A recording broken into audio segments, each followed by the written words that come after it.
My teacher failed me, out of spite. So I became her boss.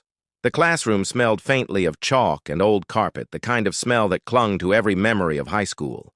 The hum of fluorescent lights buzzed above as students shuffled into their seats, laughing, passing notes, whispering about weekend parties. I sat near the window, staring out at the football field, the fall air drifting through the cracked glass. It was my senior year, and everything about it felt heavy. College applications, pressure from home, and the constant reminder that this was the year that would decide everything. And in the middle of it all stood one person who seemed determined to make it harder for me. Mrs. Clarkson. She wasn't the kind of teacher who inspired students or made learning feel alive.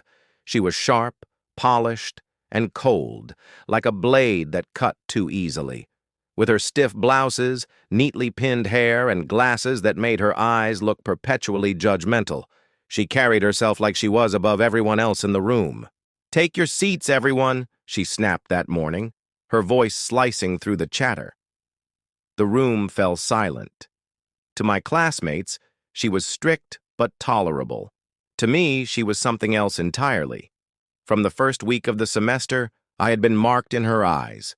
I didn't know if it was my tendency to question things or the way I sometimes challenged her explanations. Maybe it was the fact that I wasn't afraid to meet her gaze when everyone else kept their heads down. Whatever the reason, she decided early on that I didn't belong in her favor. It started small. She'd call on me and then dismiss my answers with a sigh. When I raised my hand, she'd choose anyone else, even the students who clearly hadn't read the material. My tests would come back with points docked for unclear reasoning, even though my logic was sound. I tried to shrug it off at first, convincing myself that maybe I was imagining it, but the pattern only grew sharper with time. By midterm season, I had poured myself into our major project, a 20-page research paper on educational reform. I stayed up until 3 a.m. several nights, combing through books, articles, and statistics. I wrote draft after draft, checking every fact, polishing every sentence until it gleamed. I was proud of it in a way I had never been proud of schoolwork before. When Mrs. Clarkson handed back the projects, I waited with a quiet excitement, my heart thudding in anticipation. This was it. Proof that my effort could outshine her disdain. But when she slid my paper onto my desk, my heart froze. A big red F bled across the top of the first page. For a second, I couldn't move. The world around me blurred as my classmates flipped through their papers, some celebrating, some groaning. My hands shook as I turned to the comments section, desperate for some explanation. "Your work lacks maturity, overconfident, poor critical analysis. I expected better." That was all she had written. I felt heat rush to my face. This wasn't possible. I had worked harder than ever before. I had given everything to this. How could it all be dismissed in a single stroke of her pen? I stayed after class, clutching the paper to my chest as the last of the students filed out. Mrs. Clarkson didn't even look up from her desk as she said, "Yes?" "I don't understand," I said, my voice shaking. "This paper, I worked on it for weeks. I followed the guidelines exactly.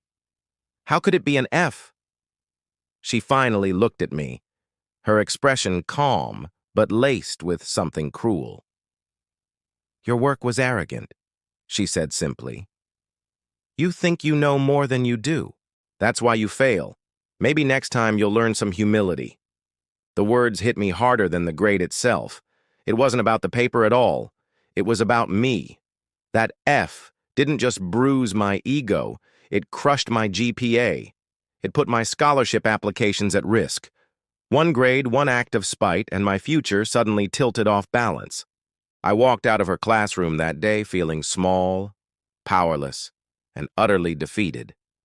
But somewhere beneath the despair, a spark lit. A promise I whispered to myself in the quiet of my room that night, staring at the ceiling with clenched fists.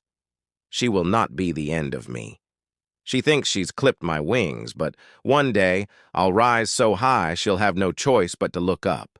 That night marked the beginning of everything.